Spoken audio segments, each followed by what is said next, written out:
son nom soit béni. Alléluia.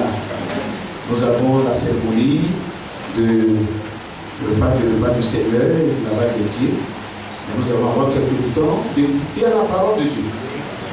Notre frère, le pasteur de l'Orient qui est au milieu de nous, le frère Inouï, va nous lire la parole de Dieu. Frère, tu peux lire. Alléluia. Que le nom du Seigneur soit loué. Amen. Nous allons nous lever pour la parole de Dieu. Nous lisons dans 1 Corinthiens chapitre 11.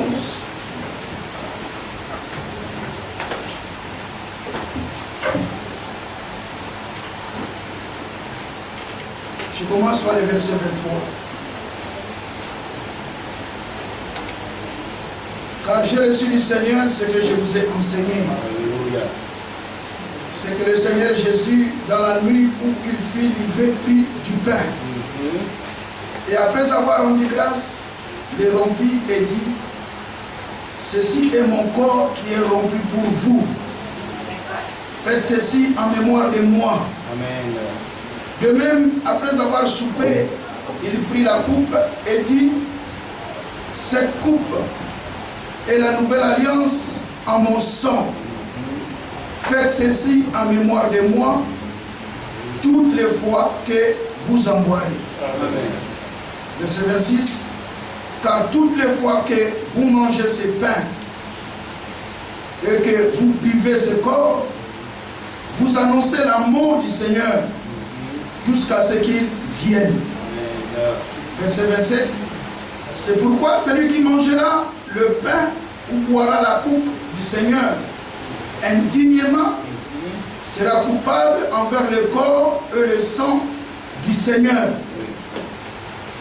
Que chacun donc s'éprouve soi-même, et qu'ainsi qu'il mange du pain et boive de la coupe. Car celui qui mange et boit sans discerner le corps du Seigneur mange et boit un jugement contre lui-même. C'est pour cela qu'il y a parmi vous beaucoup d'infirmes et de malades, et qu'un grand nombre sont morts. Si nous jugeons nous-mêmes, nous ne serons pas jugés.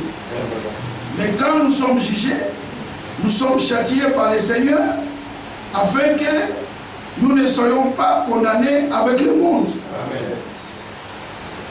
Ainsi, mes frères, lorsque vous vous réunissez pour le repas, attendez-vous les uns les autres. Amen. Que le Seigneur ajoute la bénédiction à cette parole. Amen. Nous allons prier le Seigneur.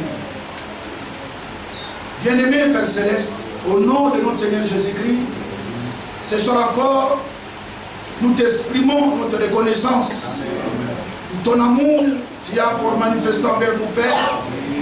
Depuis le matin, tu nous as tous bénis. Tu nous as accordé le souffle de vie. Et dans ton immense amour, tu nous as réunis ce soir. Seigneur, enfin qu'on puisse pratiquer cette ordonnance. Amen. Que toi-même tu as instituée. Oui. Père, de tout cœur, nous te remercions pour ce privilège que tu nous as accordé en ce jour. Alors que tu nous as donné cette occasion, Père, de prendre la Sainte Seine, et voilà que nous venons de lire ta parole, cette parole qui est le pain de vie. Oui. Père, nous te le confions. Amen. Et notre prière est que tu puisses le prendre, ce pain, amen, qui est ta parole. Oui. Que toi-même tu puisses le rompre encore pour nous. Amen. Seigneur, que tu puisses encore nous le distribuer. Oui.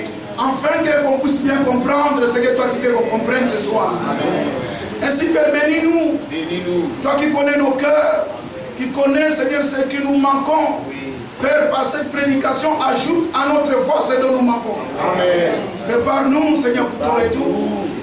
Nous voulons qu'en sortant de ces lieux, tous qu'on puisse être agréables à toi. Amen. Et prêts pour ton retour. Amen. Que l'honneur, la gloire, l'adoration reviennent à toi, Père.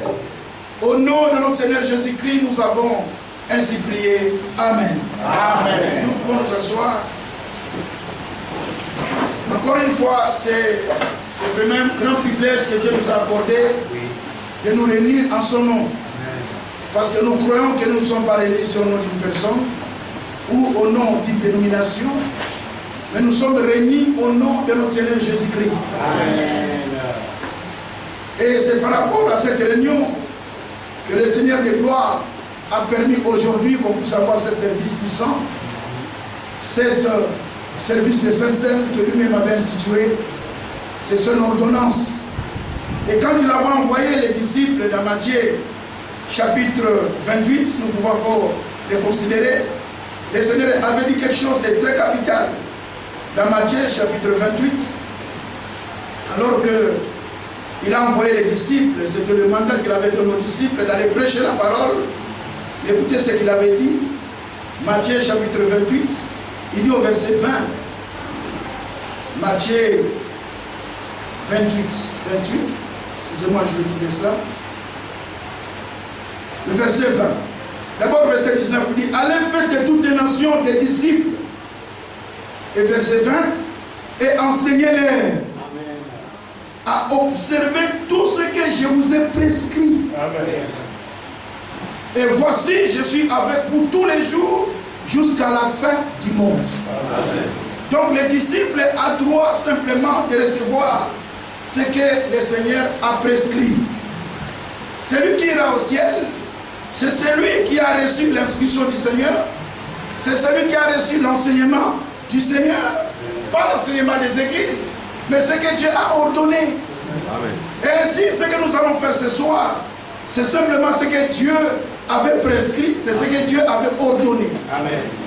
Maintenant, l'apôtre qui a été mandaté, lui qui a reçu du Seigneur ce qu'il devait annoncer aux nations, et parmi ce qu'il a reçu, dans 1 Corinthiens, là où nous avons touché, parce que ce que Paul a enseigné, ce n'était pas son enseignement. Amen. Paul n'a pas enseigné ses pensées, Paul n'a pas enseigné ses expériences, Paul n'a pas enseigné ce que les hommes lui ont transmis. Non.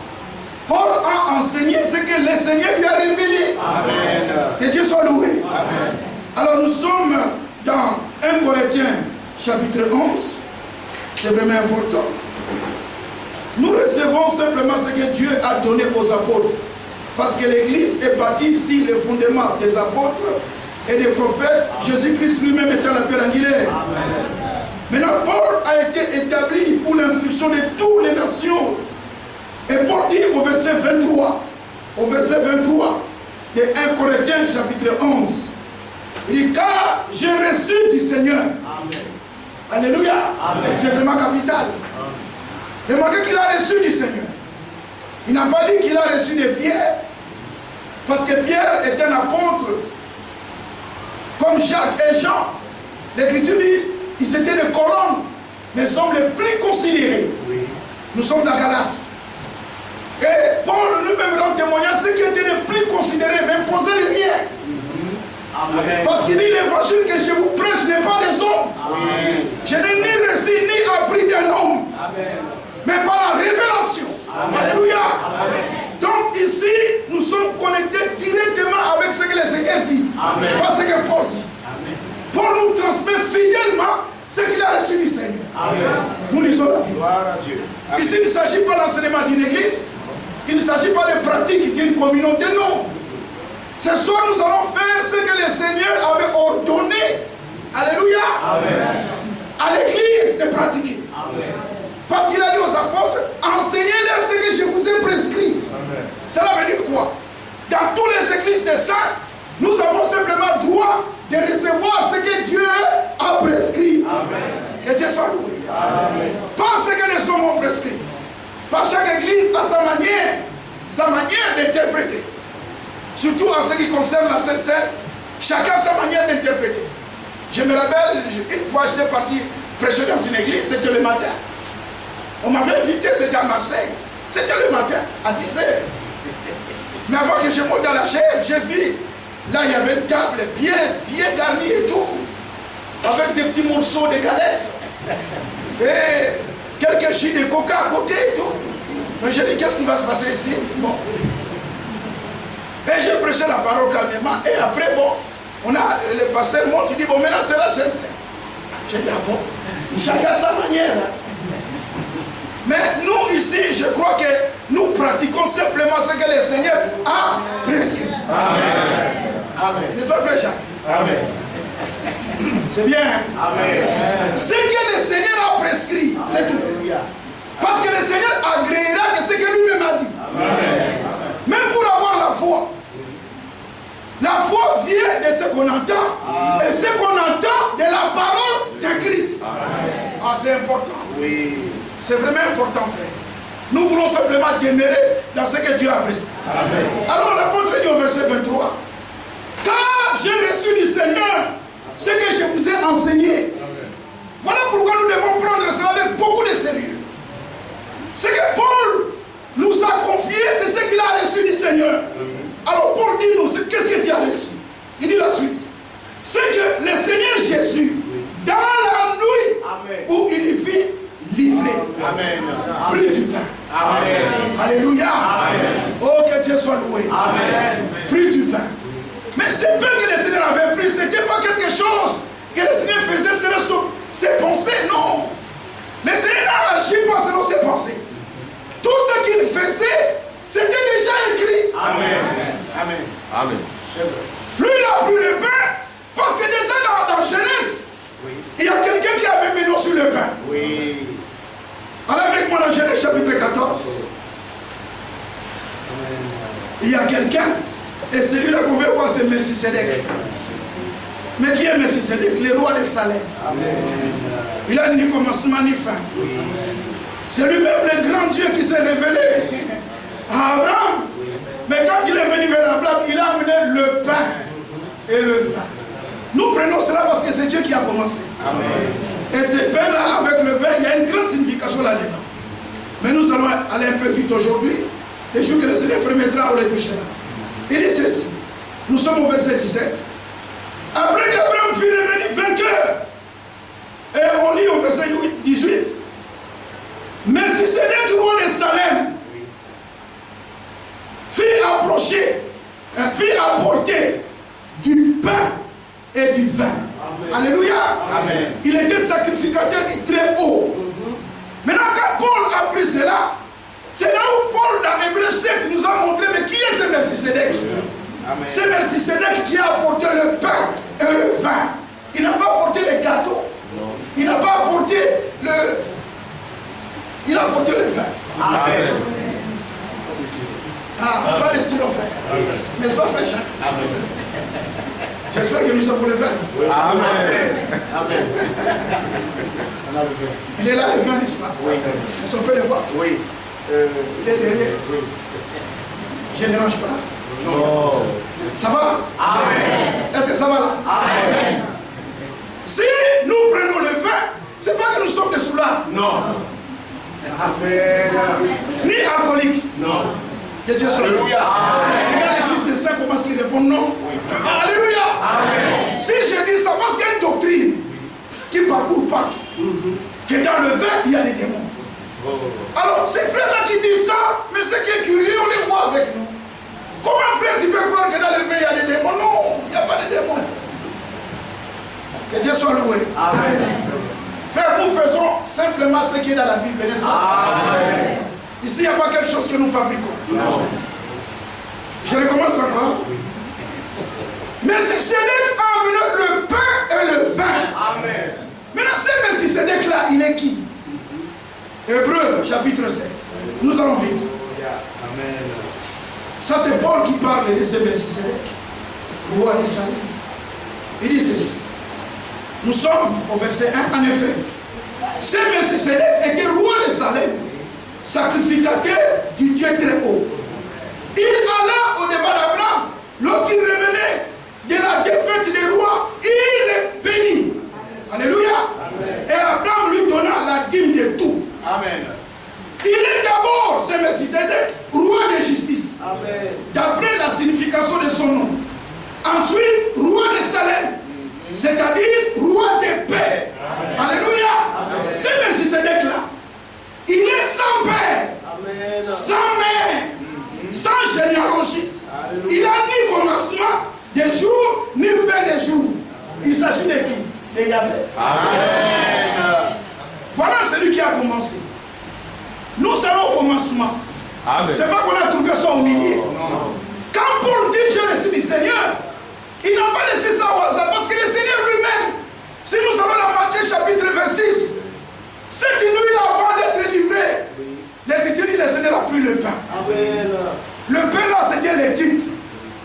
Le pain là représentait son corps. Oui. Le corps qui a été donné. Oui. Remarquez, le corps du Seigneur a été donné pour son corps. Amen. Il y a un mystère là-dedans. Oui. Le pain qui divise son corps a été donné pour son corps. Amen. Amen. Pour la libération de son corps. Oui. Maintenant, Paul, allez avec moi, là vous allez bien comprendre ce que nous voulons toucher avant qu'on puisse prendre le pain. L'apôtre Paul dit au verset 23 de 1 Corinthiens, chapitre 11, il dit dans la nuit où il fut livré, il prit le pain. Verset 24. Et après avoir rendu grâce, les rompit et dit, ceci est mon corps. Le pain là, il dit, ceci est mon corps. Qui est rompu, c'est corps qui est rompu pour vous. Le corps a été rompu pour vous. Alors faites ceci en mémoire de moi. Amen. Alléluia. Amen.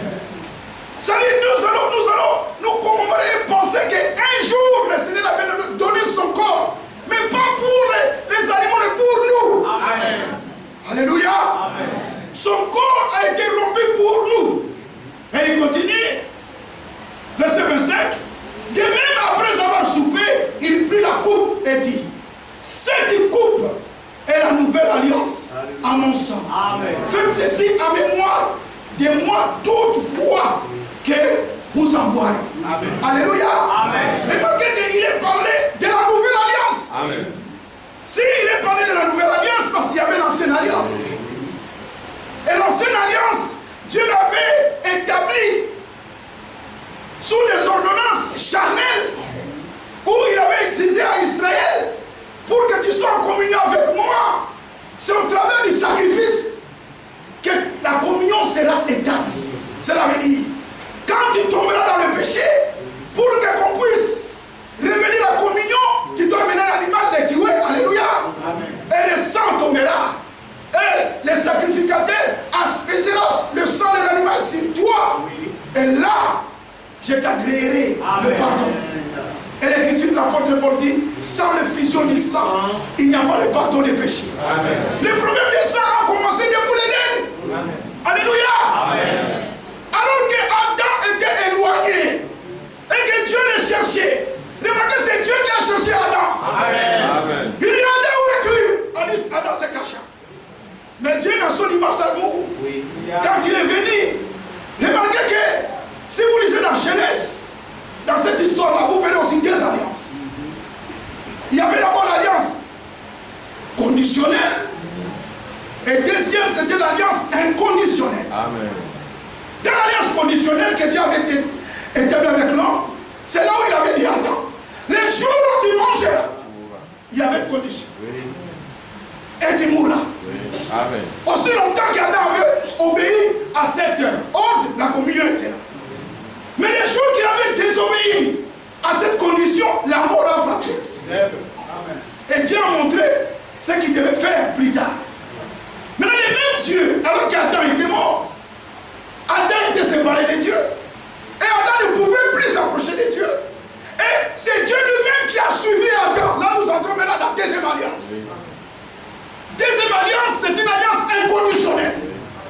Dans la deuxième alliance, c'est Dieu qui est en action. Ce n'est plus toi, mais c'est Dieu qui agit. Amen. Et dans la deuxième alliance, c'est Dieu qui a cherché Adam. Et c'est Dieu lui-même qui a pourvu le sacrifice. Amen. Que Dieu soit loué. Amen. Remarquez que c'est Dieu qui a cherché l'animal en Éden. Oui. Parce qu'avant, il n'y a aucun animal qui était mort. Mais quand Adam est tombé dans le péché, et que la séparation a été établie, Dieu voulait rétablir la communion. Mais sans le sacrifice, la communion ne pouvait pas être. Et Dieu lui-même est descendu en Éden. Et Adam était là. Il regardait, mais qu'est-ce qu'il allait faire? Mais ce que Dieu a fait, oui. C'est qu'il a cherché l'animal. Dans Genèse, on nous a pas donné le nom de l'animal. C'est vrai. Mais on peut dire simplement que ce n'était pas un boa. Non. Ce n'était pas un crocodile. Ce n'était pas l'hippopotame. Amen. Parce que l'animal, par révélation, nous avons compris, il s'agit de qui? De quel animal? Alléluia. Parce qu'il fallait qu'il soit couvert d'un animal et que le sang de cet animal-là soit versé. Amen. En Éden, le sang, quand le sang a versé, le sang est sorti. Alors Dieu pouvait toucher Adam. Et Dieu lui-même a couvert Adam du pot du sacrifice. Oui. Amen. La communion était rétablie. Amen. Et Dieu dit à Adam, comme j'ai fait ça maintenant, reste à côté. Le chemin qui amène à l'arbre de vie, moi-même je l'ai fait. Mais tu n'es pas, je t'ai pas chassé. Frère Bernard me dit, c'était l'acte d'amour. Parce que Dieu a voulu d'abord régler les problèmes du péché. La communion était déjà rétablie. Parce que les sacrifices étaient là. Alléluia. Il y avait le pain et il y avait le sang. En d'autres termes, il y avait le pain et il y avait le sang. Oh, c'est profond. Amen. Dieu a déjà pourvu. Amen. Et quand il a fait ça, et que le sang coulait, maintenant Dieu a montré à Adam. Il dit, voilà ce que tu vas enseigner dans ton église. Parce que Adam fut le pasteur dans son église. Et Adam a enseigné dans son église. Et dans son église, il y avait Ève, il y avait Abel, et il y avait Caïn. Il leur a montré la voie, comment devenir à Dieu. Et cette voie-là, quand Adam a prêché, Adam ne l'avait pas fabriqué. Tout c'est Dieu qui a montré. Tout venait de Dieu. Alléluia. Voilà pourquoi Melchisédek est venu. Quand il s'est révélé à Abraham, il a amené deux choses. Le pain et le vin. Quand le Dieu du ciel s'est révélé encore une façon visible, touchant Adam et parlant avec Adam, il vient avec le sacrifice. Et Adam enseigne chez lui.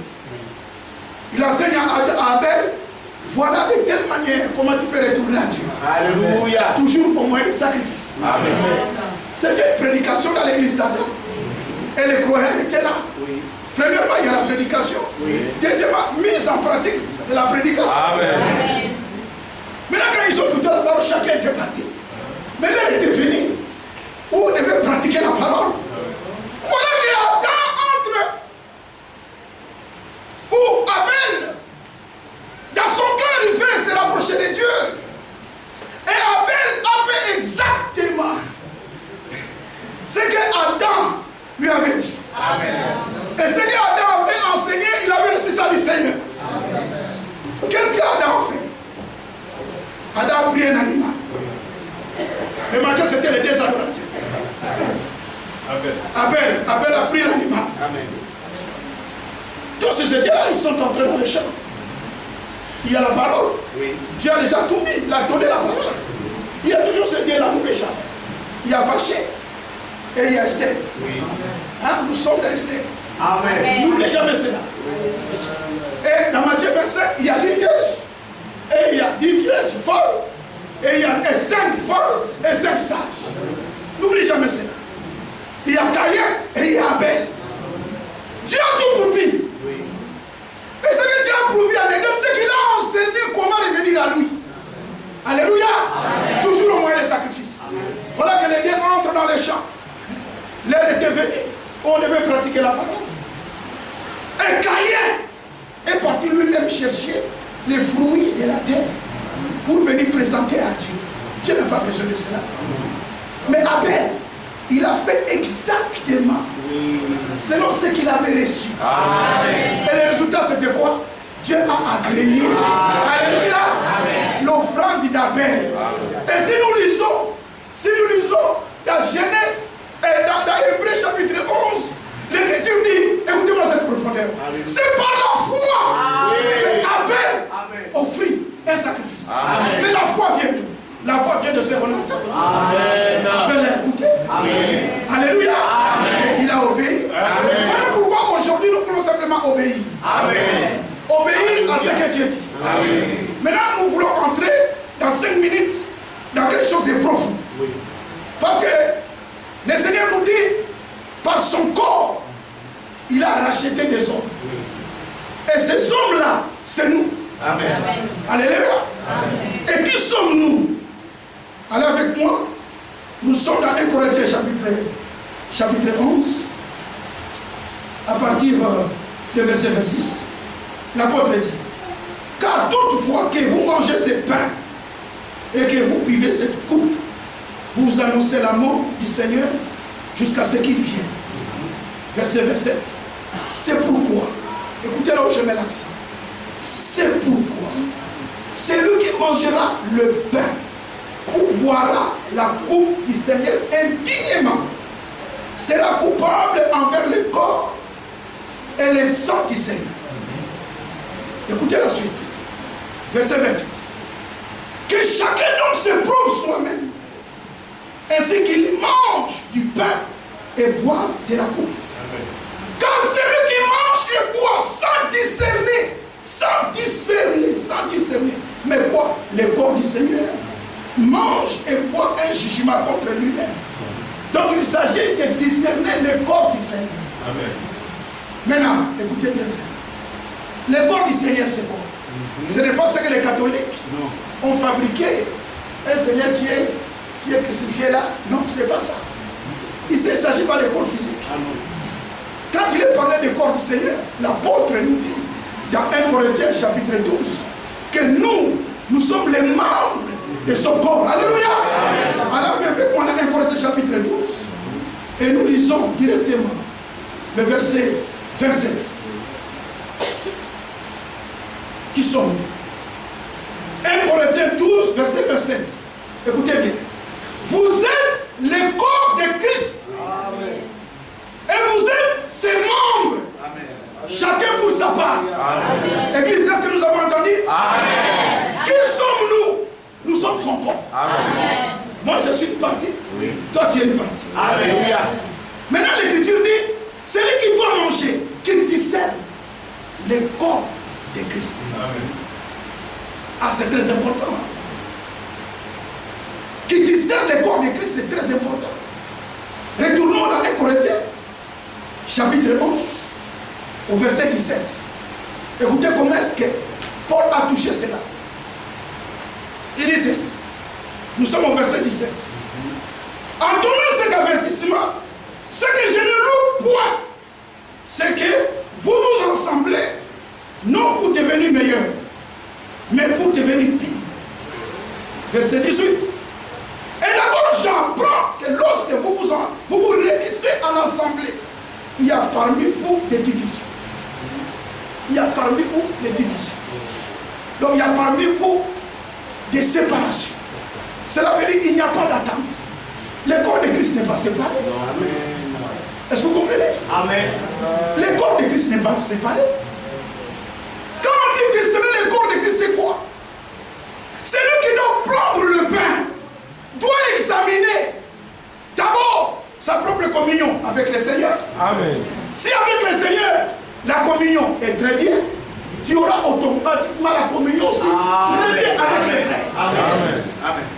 Amen. Si dans notre assemblée locale, comme nous sommes là, nous qui aimons l'avènement du Seigneur, nous qui attendons le retour du Seigneur, alors nous sommes là pour ça, n'est-ce pas? Amen. Si nous sommes ça pour ça, disons Amen. Amen. C'est vrai? Amen. Dis encore Amen. Amen. Nous attendons le retour du Seigneur. Mais remarquez que quand l'église avait commencé, l'Écriture dit ils étaient tous ensemble et il y avait tous un seul cœur. Ils étaient tous ensemble. Et c'est ce que l'Esprit fait dans ce temps de la fin. Et l'Écriture dit nous devons nous aimer ardemment les uns les autres. Amen. Alors que nous allons prendre la Sainte Seine dans notre assemblée locale de Yopougon. Nous voulons prendre la Sainte Seine. Amen. Voilà que nous allons prendre le pain. Mais entre vous, comme nous sommes là, y a-t-il des frères? Y a-t-il des sœurs? Est-ce qu'il y a-t-il des gens au milieu de nous? Nous ne nous attendons pas. Des frères des mêmes assemblées qui se saluent pas. On est là, nous écoutons la parole. Dès que nous sortons, chacun prend son chemin. Alors nous disons que nous attendons le Seigneur. Et nous chantons Alléluia. Mais tu n'arrives pas à pardonner ton frère. Mais remarquez que le Seigneur t'a pardonné. Amen. Le Seigneur, combien de fois nous fautons?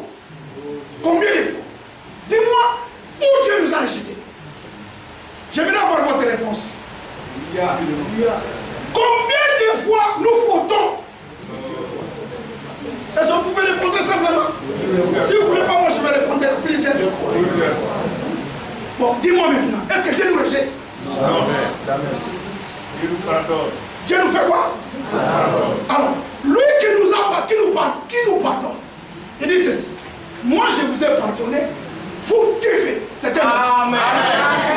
Amen. Ce n'est pas je vous en supplie. Non. C'est un ordre. Amen. Vous devez aussi vous pardonner les uns les autres. Amen. Alors, ce soir, Amen. c'est ainsi dit le Seigneur. Amen. C'est Dieu qui voit le cœur. Amen. Y a-t-il quelque chose entre vous? Ne pensez pas ce temps, frère. Nous n'allons pas faire le spectacle ici comme chez l'église. Quand tes petits sont demandés pardon, avant, mettez-vous debout. Non. Déjà dans ton cœur. Oui. Si tu as quelque chose contre ton frère, pardonne. Amen. Il est dit dans Colossiens, comme les élus de Dieu, revêtez-vous de sentiments de compassion, d'humilité. Alléluia. Si l'un a sujet de se plaindre de l'autre, pardonnez-vous réciproquement. Et supportez-vous les uns les autres. Seigneur, combien de fois je peux pardonner? Mais tu sais par jour combien de fois? Le Seigneur l'a dit, non? Alors si tu sors de cette salle, tu dis, je ne pardonnerai pas. Avec ça, non, je ne vais pas pardonner. Tu ne discernes pas le corps de Christ. Le corps de Christ, mais c'est moi. Si tu ne veux pas me pardonner, tu ne veux pas me pardonner. Mais alors que le Seigneur m'a pardonné. Même si j'ai tué ton enfant, mais je suis un croyant. Oui. Alors, frère, tu vas plus loin, non? Je ne vais pas plus loin. Je n'ai pas blasphémé contre le Saint-Esprit. Mais je ne dis pas, frère, va tuer l'enfant de l'autre. Non. Amen. Cela veut dire simplement, même le mal que je t'ai fait, je suis ton frère. Je vais terminer par là. Mon dernier fils, il est déjà rentré à la maison. Avec son grand frère, c'était des combats à la maison. Shadrach. Et son grand frère, c'est Abraham. Ils se battaient chaque fois. C'est des gars. Alors à un moment, je dis, mais non, il faut les laisser. Mais ils dormaient même chambre. À chaque bagarre, les soirs, ils étaient tous ensemble. Et ils dormaient. Mais il faut voir des bagarres, on peut dire que mais je ne sais pas s'ils vont encore se parler. Mais ils sont dans la même chambre. Mais les jours où mon fils était rentré à la maison, j'ai regardé son frère qui pleurait. Il dit, Seigneur, pourquoi tu m'as fait ça?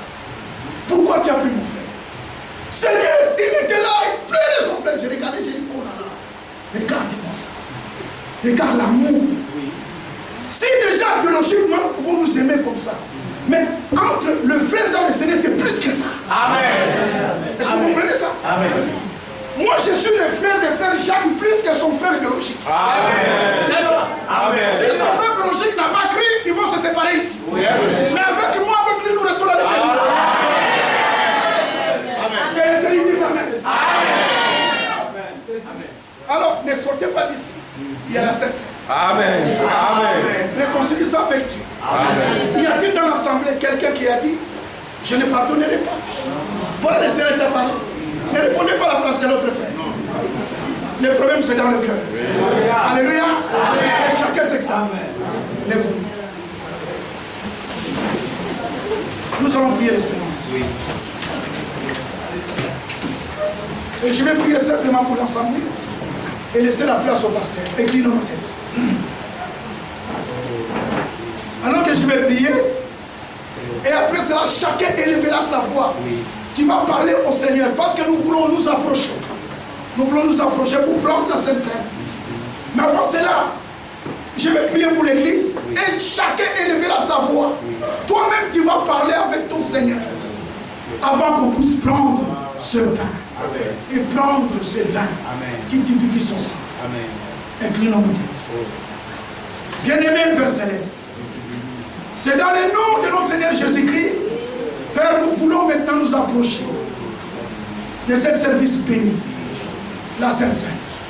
Tu nous as dit de le faire, Père, en mémoire de toi. Oui.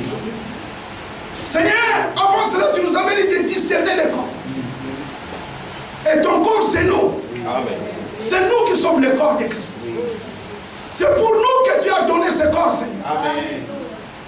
C'est pour nous que tu as donné ton corps. Alléluia. Et c'est pour nous que tu as versé ton sang. Jésus. Voilà que par ton esprit, tu viens nous parler, Père. Maintenant, je laisse l'ensemble entre tes mains. Toi, tu ne parles pas en vain. Et l'écriture ne parle pas en vain. Non. Seigneur, tu connais. Alléluia. Tu connais la position de chaque croyant. Seigneur, par ton esprit, oh Dieu, touche chacun. Touche chacun, mon Dieu.